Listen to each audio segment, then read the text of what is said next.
ইরা এবং অর্ণবের সমস্ত প্ল্যান জানার জন্য দীপা বুদ্ধি খাটিয়ে ইরা এবং অর্ণবকে বলে, আমাকে 50 লক্ষ টাকা দিন, তাহলে আমি সূর্যকে এই বাড়ি থেকে বের করে আপনারা যেখানে বলবেন সেখানে নিয়ে যাব। এরপরে ইরা এবং অর্ণব দীপাকে তাদের সমস্ত প্ল্যানের কথা বলে দেয়। হ্যাঁ বন্ধুরা, অনুরাগের ছোঁয়া ধারাবাহিকের আগামী পর্বগুলোতে আমরা এমনটাই দেখতে চলেছি।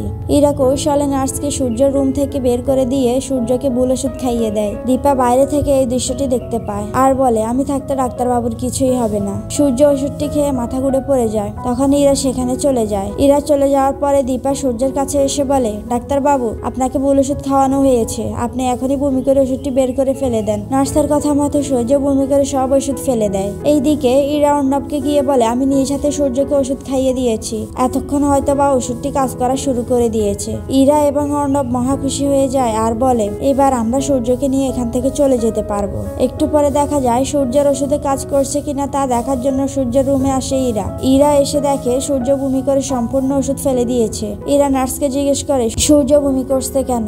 দীপা বলে, আর নাটক করতে হবে না, আমি সবকিছুই জানি। দীপা বলে, তোমরা সূর্যকে এই বাড়ি থেকে বের করে নিয়ে যাওয়ার জন্য এসছো। তখন সেখানে অর্ণব চলে আসে এবং নার্সের উপর অনেক রেগে যায়। তখন দীপা বলে, এত কিছু না করে আসেন আমরা হাত মিলাই, একমাত্র আমিই পারবো সূর্যকে এই বাড়ি থেকে বের করে অনেক দূরে নিয়ে যেতে। আপনারা যদি আমাকে 50 লক্ষ টাকা দেন তাহলে আমি আপনাদের কাজটি করে দিব। ইরা এবং অর্ণব এত চেষ্টা করেও সূর্যকে এই বাড়ি থেকে নিয়ে পালাতে পারেনি। তারা চায় যে করেই হোক সূর্যকে এই বাড়ি থেকে বের করে নিয়ে যাবে, তাই তারা দীপার শর্তে রাজি হয়। এরপরে অর্ণব এবং ইরা নার্সকে বিশ্বাস করে তাদের সমস্ত প্ল্যানের কথা বলে দেয়। তো বন্ধুরা, অনুরাগের ছোঁয়া ধারাবাহিকের আগামী পর্বগুলোতে যদি এমনটাই হয় সেটা দেখতে তোমাদের কেমন লাগবে কমেন্ট করে জানিয়ে দাও। আর অনুরাগের ছোঁয়া ধারাবাহিকের অ্যাডভান্স আপডেট সবার আগে পেতে চ্যানেলটি সাবস্ক্রাইব করে চ্যানেলের সাথেই থাকো। ধন্যবাদ সবাইকে।